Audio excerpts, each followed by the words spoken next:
This is The Space Between Us, the podcast that brings you voices from Medway. Today I've got a man who needs no introduction, but do you want to introduce yourself anyway? Thanks, Benjamin. My name is Vince Maple. I've got the best job in the world, which is being leader of Medway Council. I'm also a Chatham Central and Brompton councillor, and most importantly, Ned's dad. That's the best job in the world, really. So just to start off, obviously, you weren't actually born in Medway, were you? I wasn't. That's a well-known... Often people say you were born and bred here, but I wasn't born here. That's true. Raised. I was dragged up, some would say. So I was born in North London. Yeah. If people follow me on socials, they know I've got a love for the red team, both politically but also in football. At time of recording, Arsenal have just qualified for the Champions League final and are top of the league. By the time people see this, we've probably lost in the Champions League final and Man City probably caught us up. So that's fine. So I was born there, and as not many people know, my dad served in the Royal Navy, something I'm incredibly proud of. Did more than 20 years service for our country. And by the nature of the Royal Navy, you get posted in different places. And we were here, and my mum said very clearly, we're not moving again. So, and I took it quite literally. So, I moved to Medway at a very young age. Lived originally in a couple of naval quarters as they were over in Lordswood, and then was brought up and went to school in Luton. So Luton Infant and Junior as it was then, Luton Primary now. Actually living on Luton Road, and then went to the Howard School for secondary school, and then after that went to work, and the rest is history. So yes, my home is 100% Medway, but on my birth certificate it does say Islington. So it's kind of coincidental that obviously we're in the historic dockyard today, which is kind of the reason you're in Medway as exactly well. That. So what does Medway mean to you personally, not politically, but as a person that lives in Medway? What does it actually mean to live here for you? Oh, look, I've lived here well over 95% of my life. So, and when you get to that age, you choose. You know, lots of people choose to move to different places. So I've chosen to stay here, and that's really important to me. And I've chosen to raise my son here, and that's important to me as well. And I do that not because it's just convenient, although it is convenient, because moving house is always a terrible stress. It's because it's a fantastic place, and it is. You say try and separate the politics from the personal.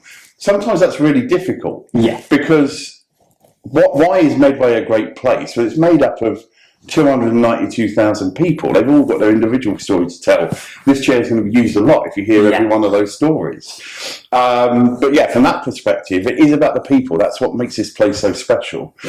Is it perfect? No, absolutely nowhere's perfect. Has it got challenges? Like everywhere else on the planet.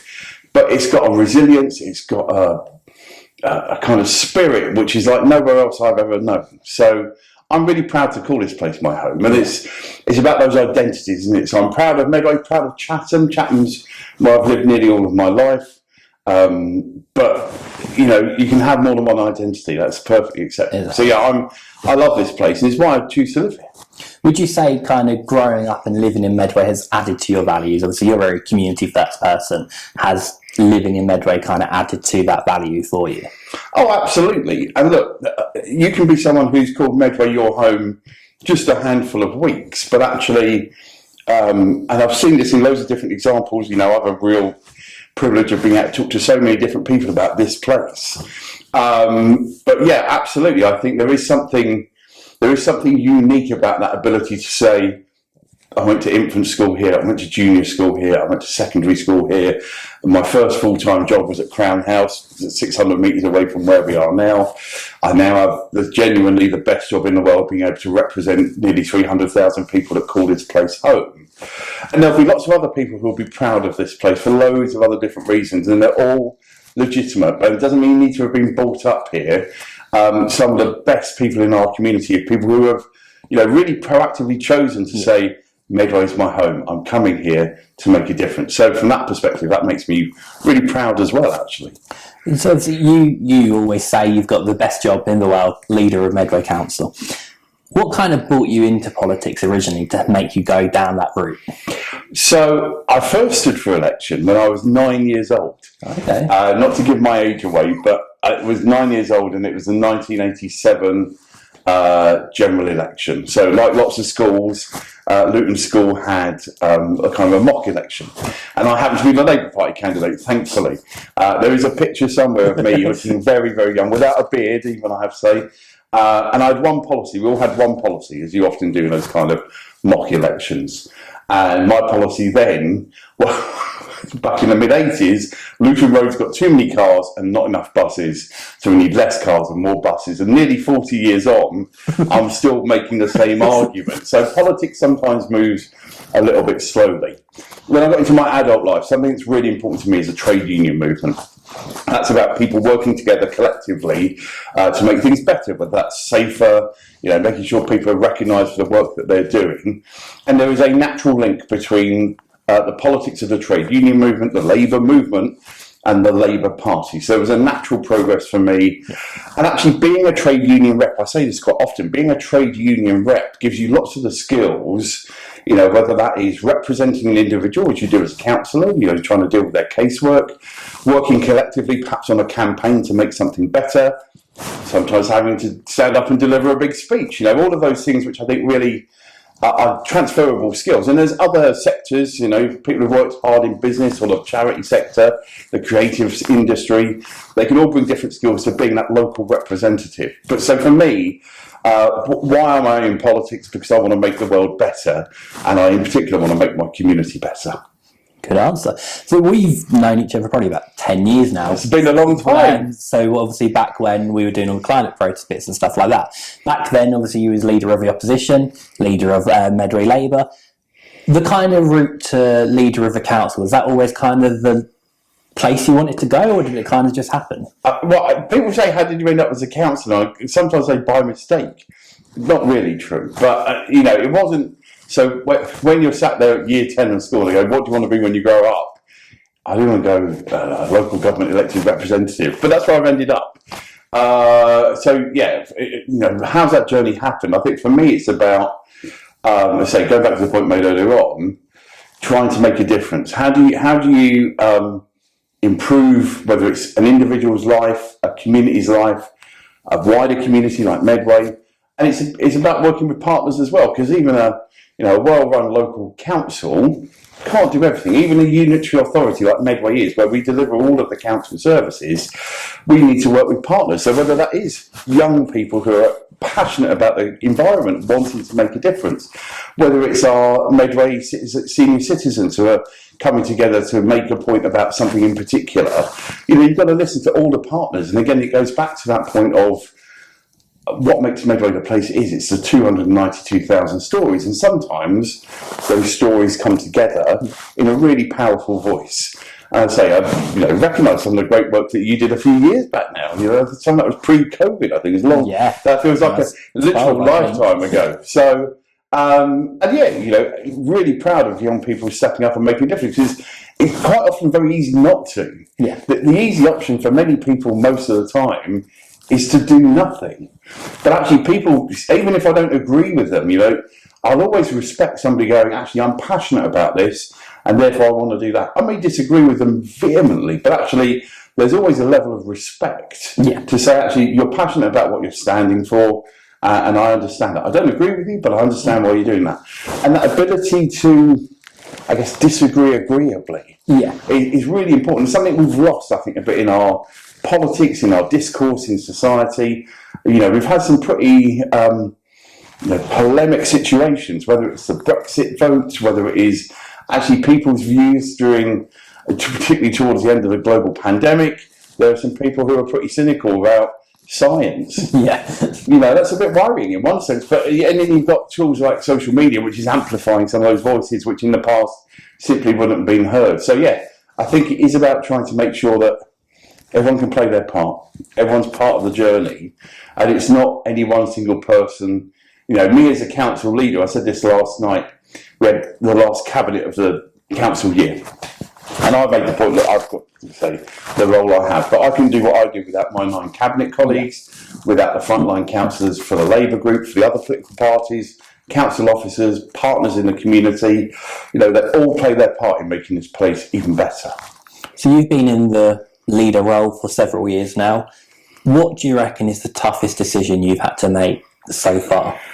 There's a few, and we were clear. In fact, we're recording this. It was 3 years ago yesterday that the count finished, and we knew that we were going to be given the opportunity to serve for the first time ever as a Labour majority administration, Labour and cooperative. We've had some difficult financial challenges to take. Lots of decisions which people would say, "Why are you doing that?" And some of that goes back to, I mentioned earlier on, the fact we're a unitary authority, and over the next 10 years, effectively every council in England will be like Medway, one single tier of council, and I think that's the right thing to do. But absolutely, it comes with its financial challenges. So every day, here's a fact that lots of people know, every single day, when I wake up as council leader, I know we're going to be spending £1.35 million every single day on adult social care, children's social care, and temporary accommodation for our most vulnerable Medway residents. Now, of course, out of 292,000 people, thankfully and luckily, the vast majority of residents aren't receiving those three services, because nobody would want to have to use children's services, have to use adult social care, have to use temporary accommodation. We're legally obliged to do that stuff. And it's challenging. My goodness, it's challenging. And therefore, that means some of the other stuff which is not statutory, often we have to consider. And we've made some difficult choices around, sometimes quite, in the grand scheme of a budget of £690 million, and rather small scale stuff, but important stuff. So we took a decision around things like Christmas lights, And actually, some people said, why is the council paying for Christmas lights? And then a really good example of something I call the one Medway approach. When we made that announcement, both particularly in Rochester, residents came together, but absolutely for the other town centres, people came and said, we'll sponsor it, we'll help you. And I think for me, that again shows that one Medway approach. Everyone working together, not necessarily agreeing on everything, but recognising it's better to work together than not. For sure. About collaboration, isn't it? I think the council is largest, they control the budget for Medway, but they need the support of the residents in order to do the job they're trying to do. 100%, you're absolutely right. And for me, it's about saying, yes, we've got some statutory partners. So, of course, we work closely with the three universities, soon to be two university groups. The college, we're sat here in the dockyard, one of our best voluntary sector partners. And there are hundreds of great voluntary sector partners. The charity and voluntary sector do such an incredible job here in Medway. And they themselves, some of those are big organisations, have been through challenging times. But for me, it's about saying, actually, how do we keep going? How do we support people? And sometimes that sadly means that some organisations fall by the wayside, but it's what steps into that space next sometimes. Brilliant. So right now, probably one of the biggest things happening at council is this local government restructure. What would you say is the benefits of Medway residents when that happens? So I always start this, and it sounds counterintuitive. Actually, in some senses, Medway residents compared to the other 1.6 million people of the region. So the region of Kent has about just under 2 million people. About 300,000 live here, about 1.6 million elsewhere. For nearly 30 years, we've had one council delivering services. If you go to Margate or Maidstone, Dover or Dartford, you can pick up the phone your councillor, and they go, yes, I'm your councillor, but it's not my council that does that. Yeah. And there's some really odd stuff like the pavement versus a lamppost will be managed by different some of it's bizarre. So absolutely, this is the right approach. But in one sense, that big change will feel less of a big change for Medway residents because they've had that for, say, nearly 3 decades at this point. It's the right thing to do. And one of the other things that will come from that, the Medway Council, so none of the 14 councils that currently exist will continue to exist. They'll all disappear, including Medway. And we'll have, if our map is successful, and it'll be up to the Secretary of State to decide that, we will have 4 councils of around about 500,000 each. Some slightly bigger, some slightly smaller. And there are other options as well. But for me, I think it's about, government were clear. They wanted to see councils in the region of 500,000. You've got 2 million people, 2 million divided by 500,000 equals 4. So that's why we've ended up with 4 councils. And we've taken the opportunity to make some changes to the boundaries. Other options have kept the existing sets of boundaries. We've made some changes, and for a couple of really important reasons. We think it's about recognising the world's moved on over the last 50 years. Yep. Where things are different, and actually, in some cases, the things were decided 50 years ago that were wrong. So Faversham will look to Canterbury for its health, for its education, for its employment. But it's in with Sittingbourne and Sheppey. Yeah. So from that perspective, the ability to go Sittingbourne and Sheppey, you'll come to North Kent, but Faversham, you'll look to East Kent. Faversham Town Council have unanimously supported that option, and they've let the Secretary of State know that. Closer to home here in Medway, in parts of Walderslade, depending on sometimes literally which side of the street you live on, you may be in Medway if you live on the even side, and Tunbridge and Malling if you live on the odd side. Other bits of Walderslade are in Maidstone. You kind of got the so you've got all of that as well, and then you've got, of course, Kent County Council for the bits that aren't Medway as well.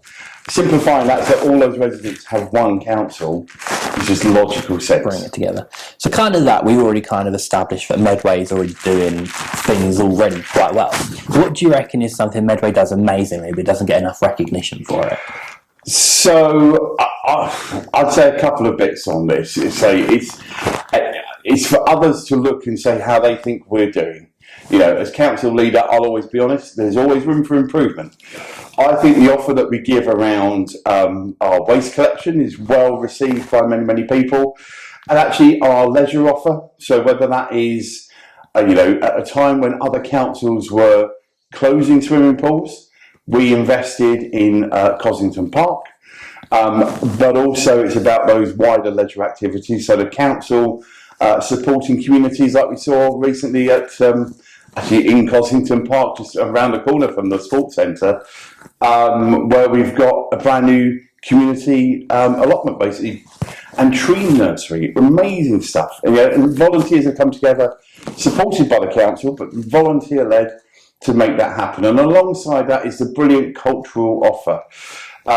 Whether that's the Sweeps Festival, which again we just had very recently, was worth chatting today, or that vision for the town of culture for Chatham. That was launched just a few hundred metres from where we are. The Dockyard is a key player in that, but lots of other community organisations as well. Again, the council supporting, but not leading. It's community-led, which for me is really, really very important. So yeah, are we perfect? Is there any perfect institution in local government? Absolutely not. There's always room for improvement. But for me, it's about making sure we've got secure finances, and we've been working hard on that, but also continuing to deliver not just the day-to-day services, but those things that add quality of life. Because actually that's what I want to see people across Medway flourishing, being given those opportunities that perhaps they didn't even realise were available.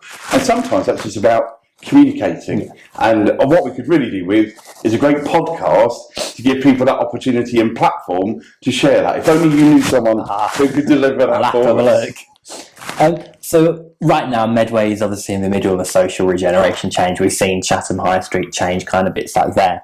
And although we know Medway as it currently is will kind of be broken apart, but will continue, that kind of spirit of Medway will still live on. People will still consider themselves to be Medway. Where would you like to see this specific area kind of go within the next 10 years? So I think that's a really good point, and it's worth saying, of course, the only thing that ceases to be Medway on the 1st of April 2028 is Medway Council. The Medway campus continues to be Medway. The Medway Hospital continues to be Medway. There was Medway long before Medway Council existed. Of course, it's helped to galvanise around that, but I'm in no doubt that not just the spirit of Medway, but Medway will absolutely continue. And Medwegians, as I've started using the term recently, I'm not sure everyone loves it, will continue to do what they want to do as they move forward. So for me, it's about two things. Firstly, one of the things we've been missing is a local plan. I'm desperate to get that over the line before we have local government reorganisation, because if we don't, the new council inherits the current plan, which is from 2003. Some people weren't even born in 2003. There you go. So the local plan is older than you. Absolutely. So getting that and starting that to be delivered, but also making sure that that the world is changing at a really rapid pace. So it's about making sure that Medway doesn't get left behind. And that's about having a bit of vision as to what do we need, what are the spaces that we currently have that perhaps we don't need anymore, recognising that things like high streets and town centres, they're changing forever. Actually, there was an article on BBC Breakfast this morning actually around how out-of-town town centres are also struggling because people are, shopping online. And look, there's not a person who will say, I've never shopped online. Very, very few. Exactly. But then some of those same people will then go, I'm really worried about the high street. So we've all got the responsibility to go and spend a bit more in the high street where we can. So I think it's about two things, that local plan moving the vision forward, but also making sure we don't get left behind as a community, and making sure that we have that kind of collective pride. Again, the fact that the council doesn't exist in 2 years' time, there will still be a North Kent Council of some variation. But Medway should be incredibly proud. It's got the only league football team in the whole of Kent right here. Bromley's not in Kent, for the avoidance of doubt. We've got a tremendous history here. We've got a vibrant creative scene. We've got really diverse communities who work collaboratively together. The biggest private sector employer in the Kent in BAE systems. Good and outstanding schools. University campus. There's a lot going on here. A lot to be really proud of, but never be complacent. And that's one thing I hope nobody would ever say of me. I'm not complacent. I want to get on to the next thing and make further improvements to our community. As we know, Medway Council obviously receives a lot of criticism online. We see the Facebook posts. How do you, within your role, deal with that criticism? So there's two or three things. Sometimes, as I said earlier on, no council is perfect. Occasionally we get it wrong, and that's fine. You'll never hear me not going, I'm not sorry if we get it wrong.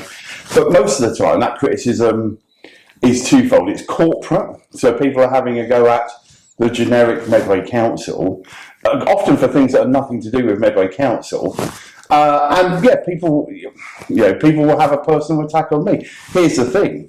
I know I've got a terrible haircut. I know I could do with losing a few pounds.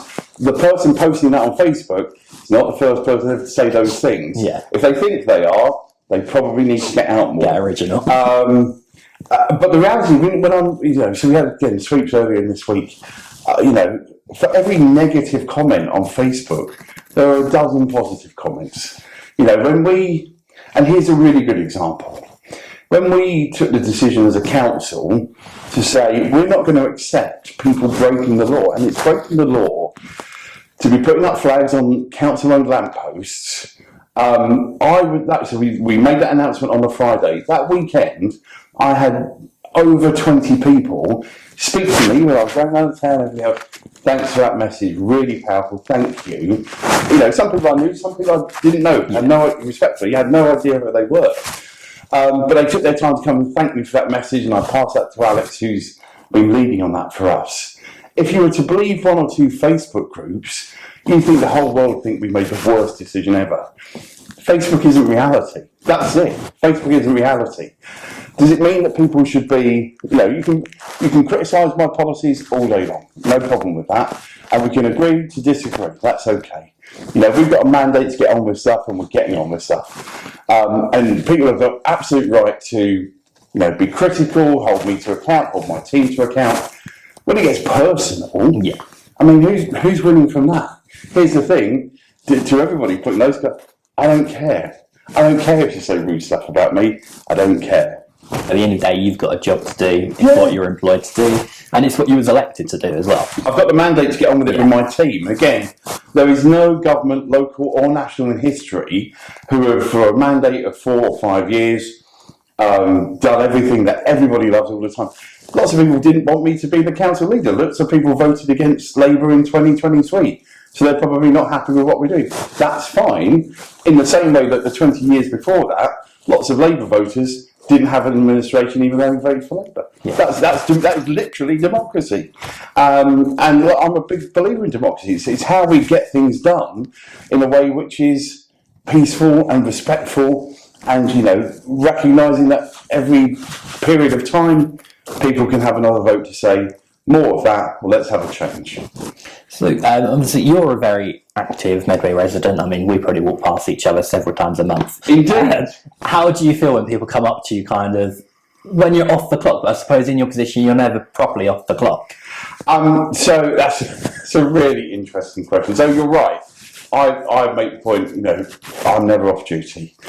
It can be and one or two people have done this in the past. Particularly when I'm out with my partner, she's not part of the Labour Party political system, and my son, he's definitely not. He's going to school, and people will see us and they'll go, "I know you're off duty, but can I just grab you for a minute?" And I don't want to be that person to go, no, because if someone's talking to me, it means the system's not working for them. They might be in jeopardy or frustrated, so I'll always take that time. So it can put a strain. It can put a strain because look, people are human. Yeah. But I'm never off duty. I say that all the time, and it's a privilege. It's a privilege that people want to come and share with me how they want this place to be better. How I can try and help them make their life better. And look, I don't have all the solutions. I can't solve every problem, but I'll always try my best. And that's what I've always said, whether in opposition or in control, whether a backbench councillor or in a leadership role, I'll always try my best. And I think people understand that. Most people are reasonable about that. And that's a good thing. That's what, again, having an elected representative role is important, to be able to say, yeah, I'm here for you. And actually, more than ever, because of the tools and methods we've got now, so I get people trying to get hold of me on WhatsApp, on Messenger, on DM, on Twitter, or X as it is. I always say, just drop me an email. Just drop me an email, because then there's a collective record and I can get that to officers. Because here's the thing, here's a spoiler. Most of the hard work done at Medway Council is nothing to do with me. It's the brilliant officers, the women and men who go to work every single day, working incredibly hard across the council to deliver for our 300,000 residents. So obviously, talking about, you're never really off the clock, but there's loads to do in Medway. What's your kind of ideal way to spend a day off in Medway? I tried that at Sweets the other day, and it failed abysmally. It was packed and busy and great, and everyone was having a good time.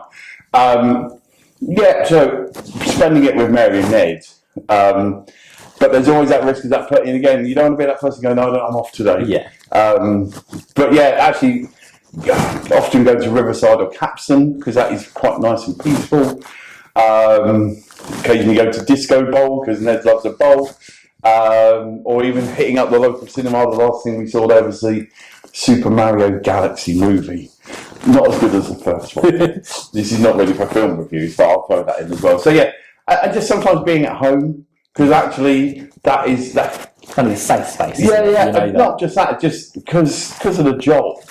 It's like this last 2 weeks. I think I've been out 8 out of the 10 kind of Monday to Friday evenings to the meetings or other organisations got something on and they want to, it's a privilege to be invited along to some of that stuff. So you don't want to say no, but again, it just having that ability to just go. And I try and keep Sundays a bit free, but again, if stuff's happening on a Sunday, it's an annual thing. They want to have the council leader there. That's it's a tremendous honour for me. It's a privilege that people want to reach out and share those collective experiences. So I will always try my best. But yeah, sometimes just an evening at home, maybe a takeaway from Gurkha Fire or the Sultan. I'm in a very relaxed mood and a glass of Vimto to wash that down. And I think that's what you said is worth noting, that your job is not 9 to 5. You're lucky if you can squeeze it. And I mean, if I'm, photographing at award ceremonies, you're usually there in an evening. Yeah. The morning breakfast networking events, bits like that. And I think that's something people kind of forget to realise, that you never really have that kind of average schedule. But when there is time, this is probably one of the most important questions. Tea or coffee, where do you go locally? Oh, well, definitely. So, on which beverage? Coffee, 100%. I hate tea. That's not a popular opinion, I know. That's probably cost me a few votes for that one sentence. So, I declare an interest as a trustee of Help and Charitable Foundation, but all the cafe nucleuses. Again, that's a nice bit of a quiet space. Quite like Coffee Republic as well in the High Street. and Latinos in the Pentagon Centre. Fred, who now also owns the bagel shop, which again is tremendous. Oh, okay. So if you're ever having a coffee on the train from Chatham, definitely get it from there. That's delicious. But yeah, wherever possible, of course, wanting to try and support small local businesses. But again, any cup of coffee is a good cup of coffee. But of course, that's always trumped by a hot Vimto or a fizzy Vimto or any other Vimto. And I think, like what you said, we've got so many independent chains in Medway and small businesses. We're a kind of, massive growth sector as well for small businesses. And how do you small businesses probably come up to you asking for advice, but they also probably thank you for, because you will pop in and try and visit these kind of places. How do you find that? So I'm really lucky that in my portfolio holder, who are in the Marhill, I've got someone who gets small business because he runs a small business. He runs Go for Fire, an outstanding restaurant. Was robbed for Kent Restaurant of the Year, if you ask me. I wasn't on the decision-making panel. But yeah, and the ability for me to go, here's my political lead for this, and he understands because he's doing what you're doing. Yeah. So he knows that certain elements, whether it's getting labour in place to run the services or the cost of certain things, actually sometimes impacted by international events. We know the situation currently over in Iran. So he gets that. So my ability to go, here's a great political leader who knows what you're doing because he's doing it himself every single day. And then on top of that, having someone like Sean Henry, who does a similar role, but from an officer perspective. Yeah. Sean's fantastic. And, things like the offer we have around one-to-one support for people stepping up and running their own business. The brilliant Roger Williams, who does an amazing job. And again, most councils aren't offering that. So it's about saying, we want to support you because we know you've got skin in the game. We know that you want to make Medway a better place, and therefore this is how we're going to do it. So it's a real privilege. I go to lots of schools, lots of small businesses, seeing the kind of fabric of Medway every single day. And just sense checking that things are okay. That things are, often people will go, it's going well, could be better, but it's better than it was, or whatever people might say. Hearing it directly is really powerful. And I think we want people to come to Medway because it's that kind of community spirit. I mean, with my roles, I work in several different places, which means I work across multiple sectors, which means I also then get to work with multiple council departments and pretty much majority of the cabinet in various different abilities. And I think they're all very kind of supportive of, we are Medway, we want you to come here and we want to support you. And I think that's what's very good because it kind of gives that impression that we are a friendly area. I think for me, people often, I talk about a one Medway approach and people go, what are you banging on about? What does that even mean? And for me, it's exactly that. It's about saying, whoever you are in Medway, whatever you're doing, it would be better if we work together.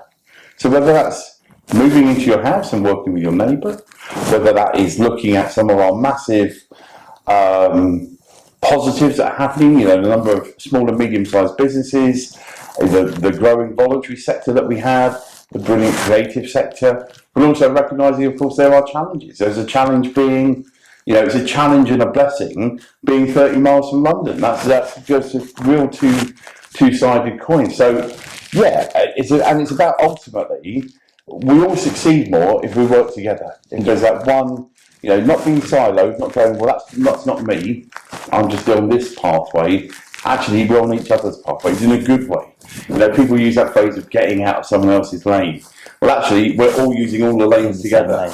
That's a good thing. And I think, we are a community. Medway is a community. To kind of bringing this to an end, if you could describe Medway in one word, what would it be? Oh, inspiring. Medway's inspiring. It's inspirational. Not because of me, not even really because of Medway Council, although loads of dedicated individuals help on that journey. It's the 292,000 people that call this place home. Every one of their stories is inspiring. They're making a difference. They're changing our community, our country, our planet for the better. So for me, Medway is an inspiring place. And come the 1st of April 2028, Medway will still be an inspiring place. It will just have a different local government looking after it. But I've got no doubt that Medway will go from strength to strength. The bits within it as well. So I'm absolutely, proud of each of the 5 towns, proud of the peninsula, proud of those smaller communities like Lordswood and Twiddle and Borstal. They all make up Medway. That's another example of the one Medway approach.